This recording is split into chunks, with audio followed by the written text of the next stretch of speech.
Imagine the second most powerful man in Nazi Germany, dripping in diamonds and delusion, expecting champagne and diplomatic immunity, only to meet American GIs who would strip him of everything, including his fantasy. This is the bizarre true story of how Hermann Göring's surrender went from smiling photo ops to the Nuremberg gallows, and how one furious general's order changed everything. Act 1. The Delusion, May 7th, 1945. Radstadt, Austria. The mountain air carried the scent of pine and defeat.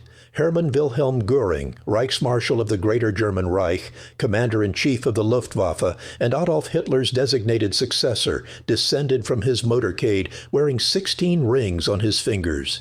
Each one caught the alpine sunlight, sapphires, emeralds, rubies the size of acorns. His pale blue uniform, custom-tailored from silk, strained against a body swollen by years of morphine and excess. In his pocket, a gold cigarette case. In his mind, an empire. He believed he was arriving as a head of state.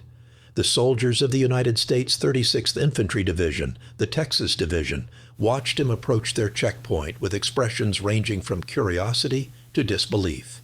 Technical Sergeant Herbert Lay, 23 years old, from San Antonio, had seen his share of German prisoners in the past 11 months. Hollow-eyed men in tattered field gray, grateful for a cigarette and a drink of water.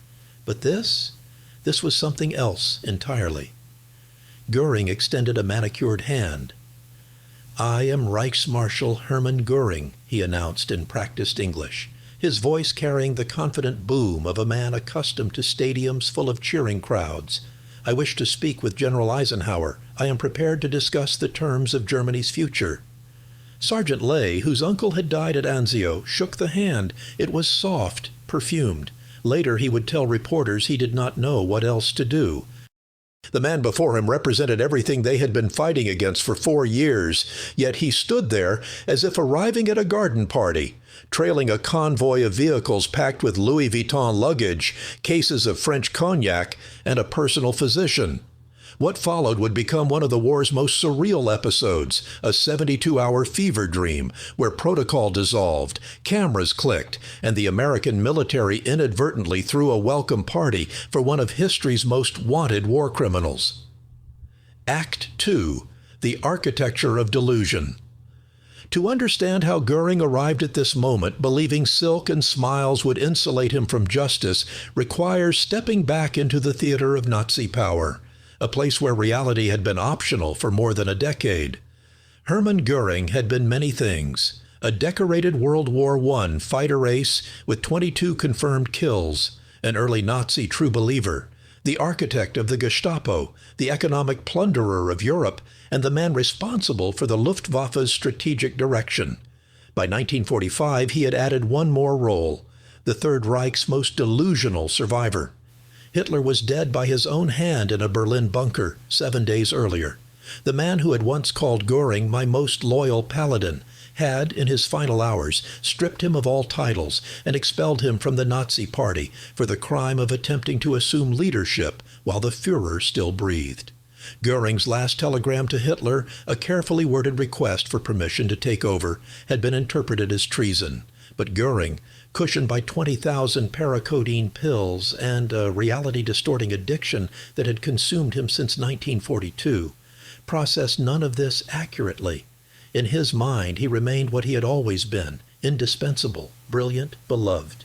He had convinced himself that the Americans would recognize his value. After all, had he not tried to negotiate a separate peace? Had he not advocated for more humane treatment of prisoners than Himmler ever would?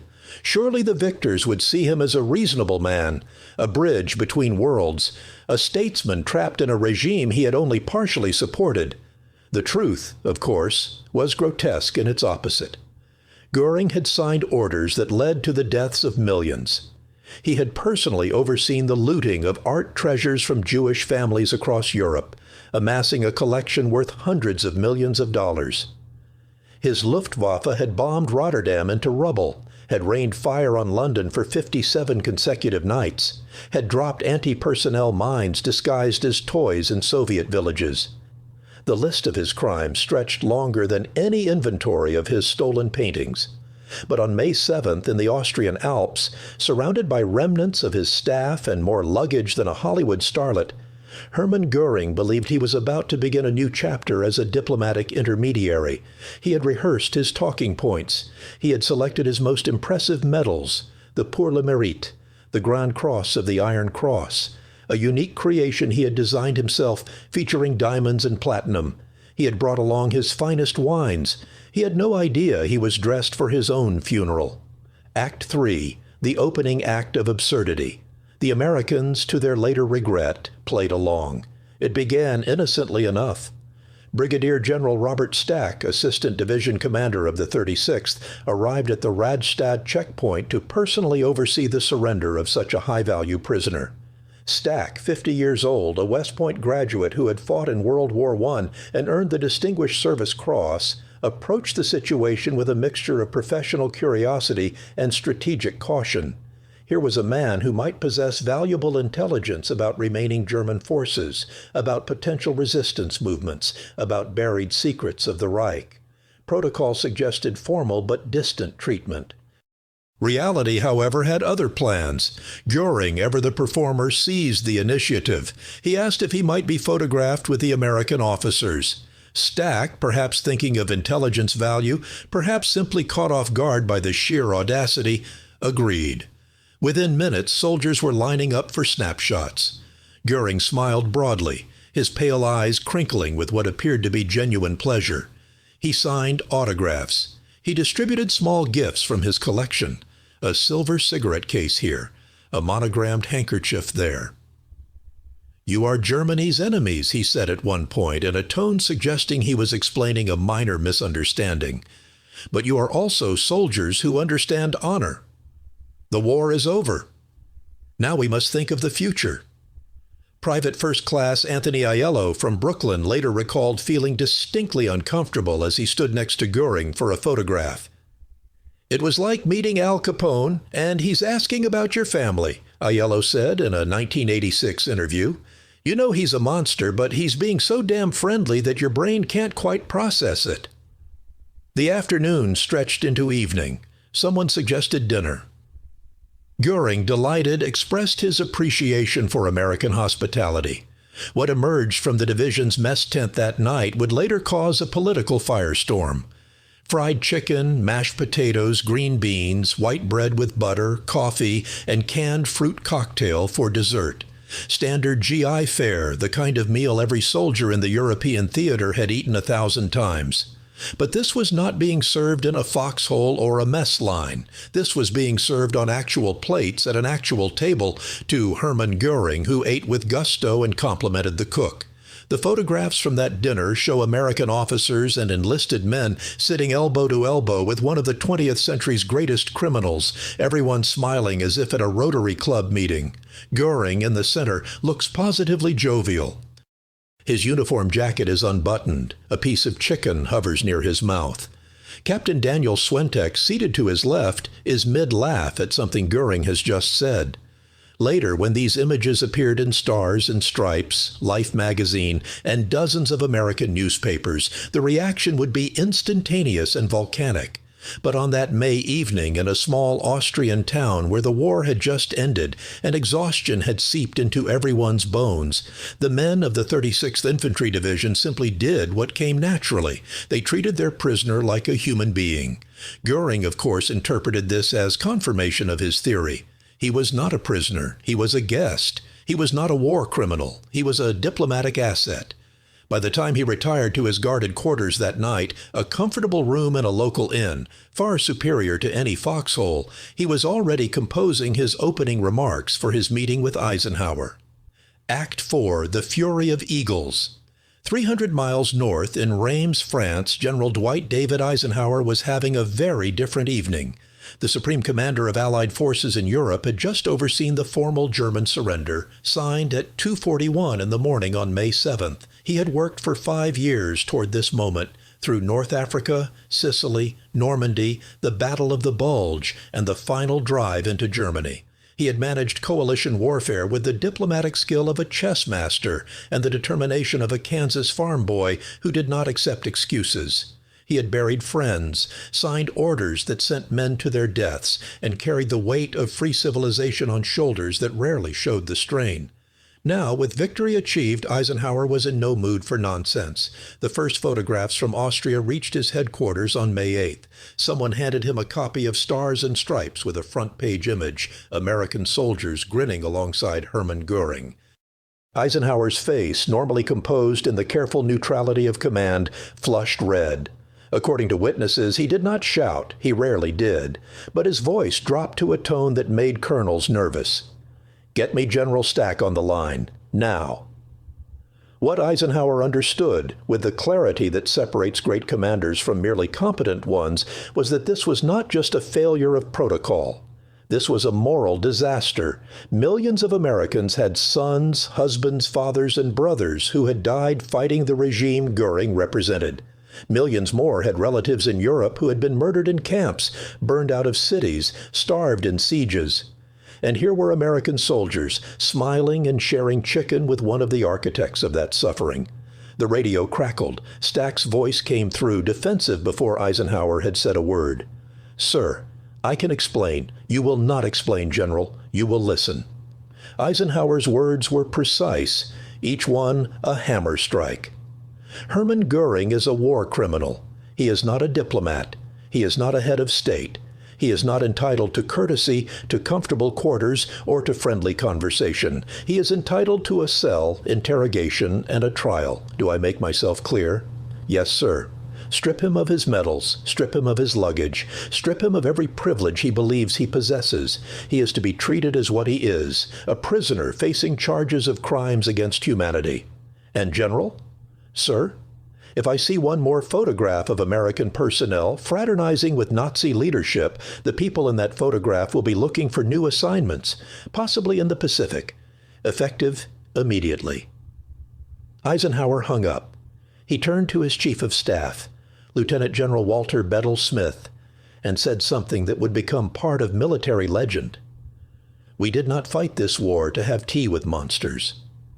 Act 5, The Reckoning. The change came like a thunderclap. On the morning of May 9th, Göring woke expecting breakfast and perhaps news of his meeting with Eisenhower. Instead, he found 4 military police officers entering his room with the kind of expression soldiers wear when they have very specific orders and no interest in conversation. "On your feet, prisoner."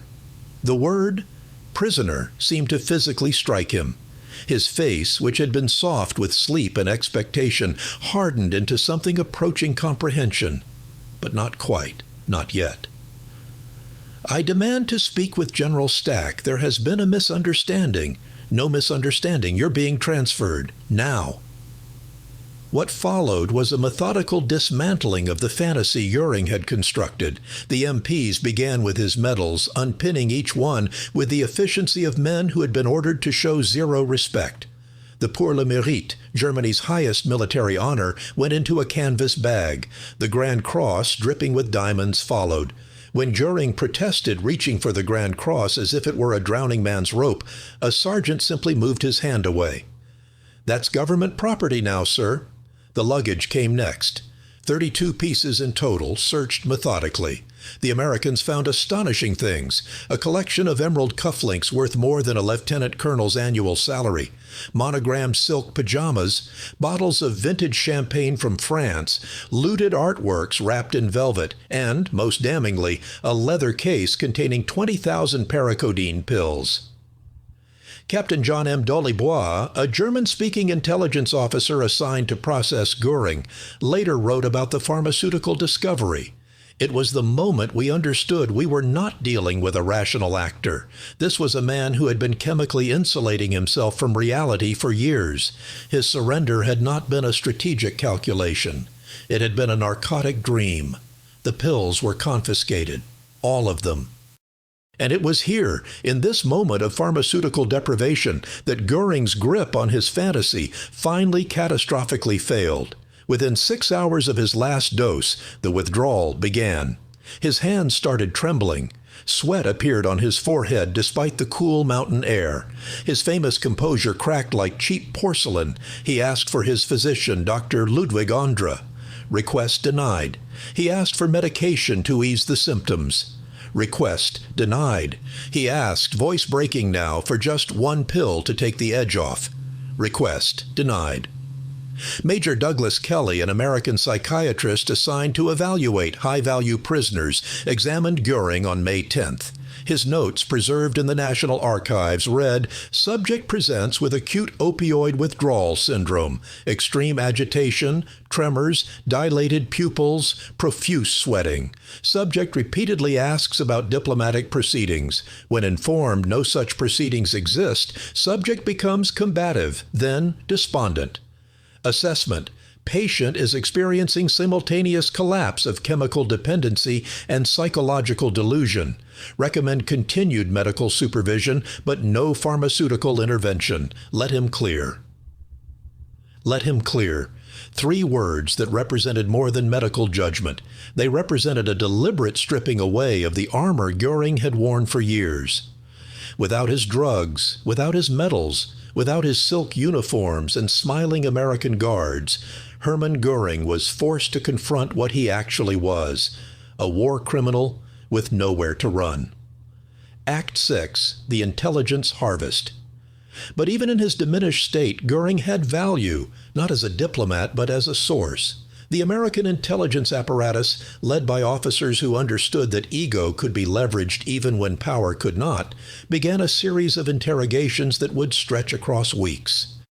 They moved Göring to Augsburg, then to Mondorf-les-Bains in Luxembourg, a spa town converted into a detention center for high-ranking Nazis, grimly nicknamed Ashcan. Captain Gustave Gilbert, an American psychologist, conducted many of these sessions. Gilbert, fluent in German and trained in psychological assessment, approached Göring with a strategy that balanced contempt with calculated engagement. He understood that Göring's ego, even battered, remained his defining characteristic. The trick was to feed that ego just enough to keep him talking, while never letting him forget his actual status. Herr Göring, Gilbert would begin each session using the civilian honorific, stripping away military rank. "I'm interested in your perspective on the Luftwaffe's strategic decisions. For historical purposes, you understand." For historical purposes. The phrase was carefully chosen. It suggested legacy, importance, a place in the record books. And Göring, starved now for any validation, would talk. He talked about the Battle of Britain, blaming the failure on intelligence errors rather than his own strategic incompetence. He talked about the corruption in the Nazi hierarchy, positioning himself as somehow above the moral cesspool he had helped create.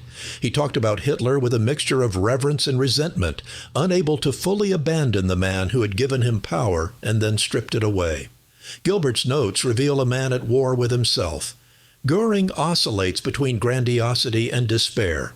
He wants credit for the Third Reich's achievements, but distance from its crimes. He craves respect, but receives contempt.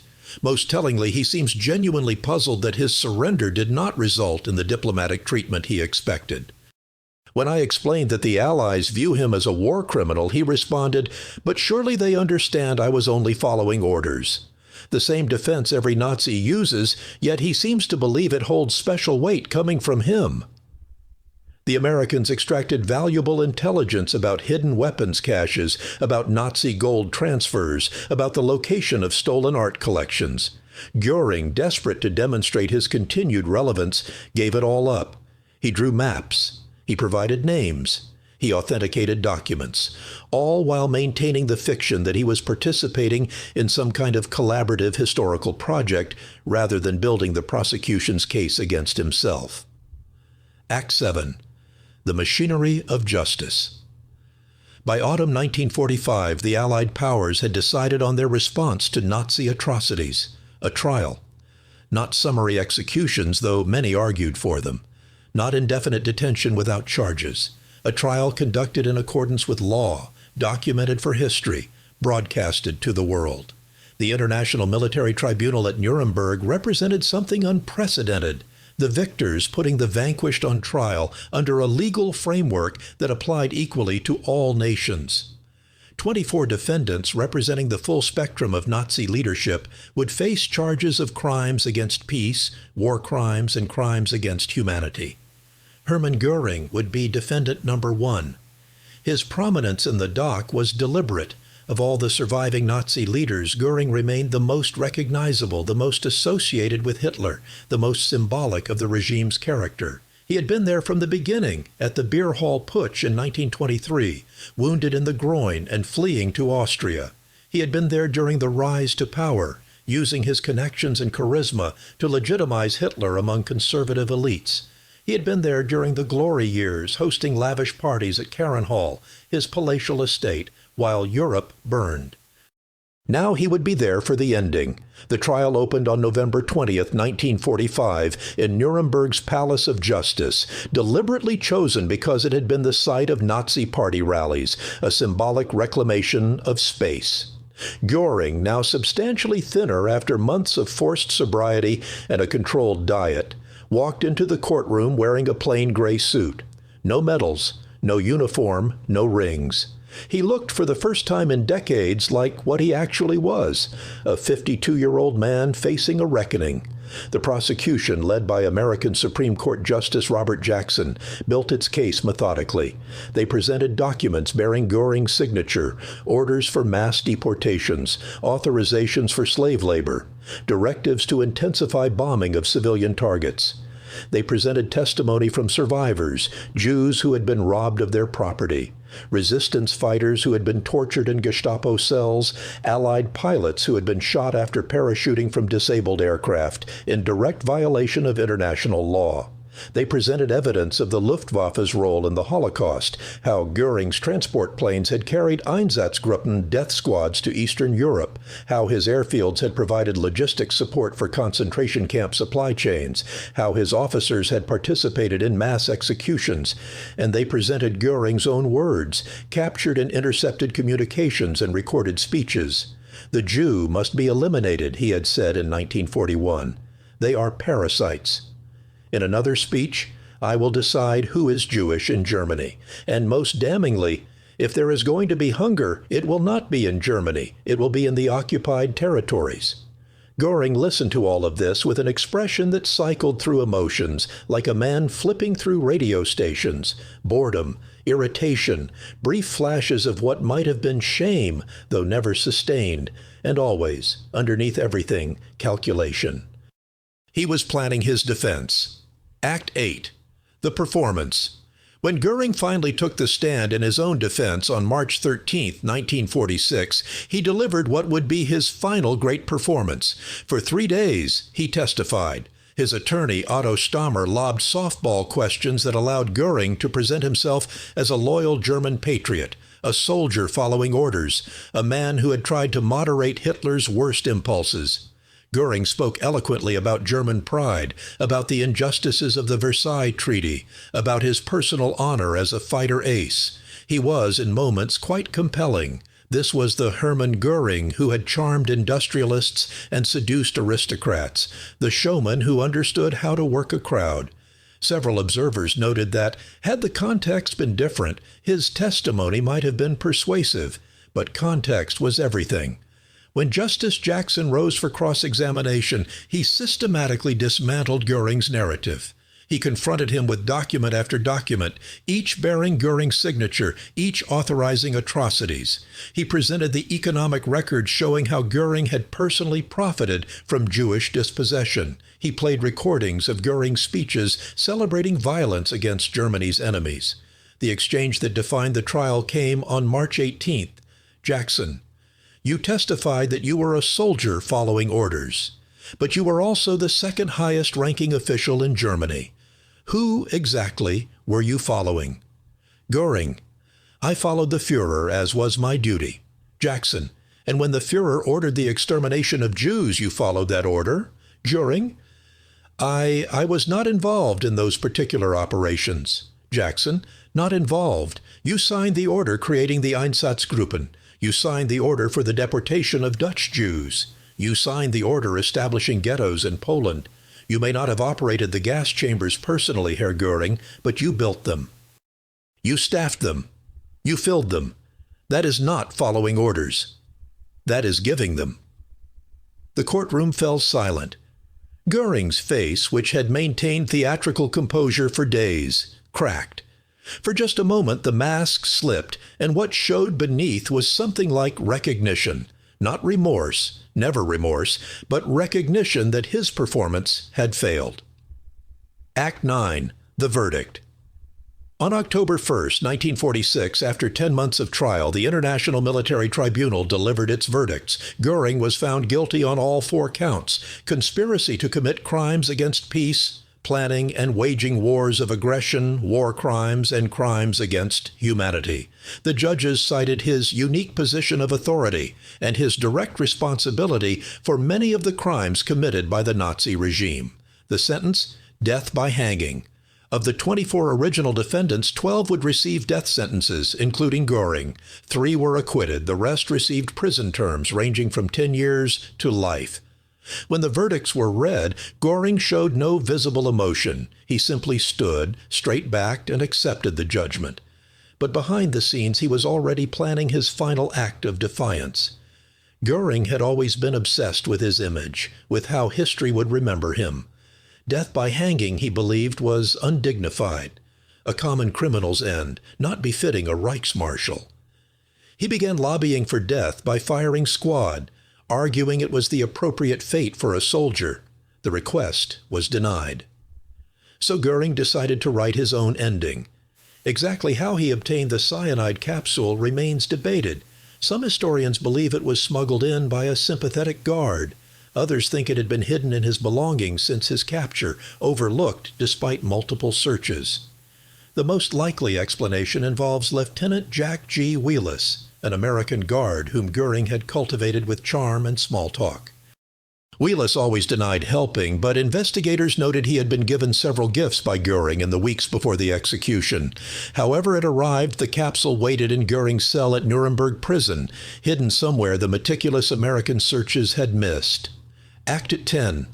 The Final Curtain. October 15, 1946. Just past 10 o'clock in the evening, Göring lay on his cot in cell 5 beneath a single bare bulb. Through the wall he could hear the construction of the gallows, the thump of hammers, the scrape of wood, the murmur of American voices discussing measurements and trapdoor mechanisms. His execution was scheduled for 1 o'clock in the morning. He had written letters. To his wife Emma, proclaiming his innocence and his love. To his daughter, Edda, age 8, telling her to be proud of her father's service to Germany.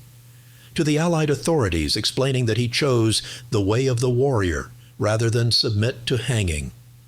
At 11:15, a guard making rounds found him still. The cyanide had worked quickly. Göring's face was contorted, the flesh discolored, but his eyes were open, staring at the ceiling with an expression that might have been triumph or might have been terror. On the floor beside his cot lay a small brass cylinder that had contained the capsule and a folded piece of paper.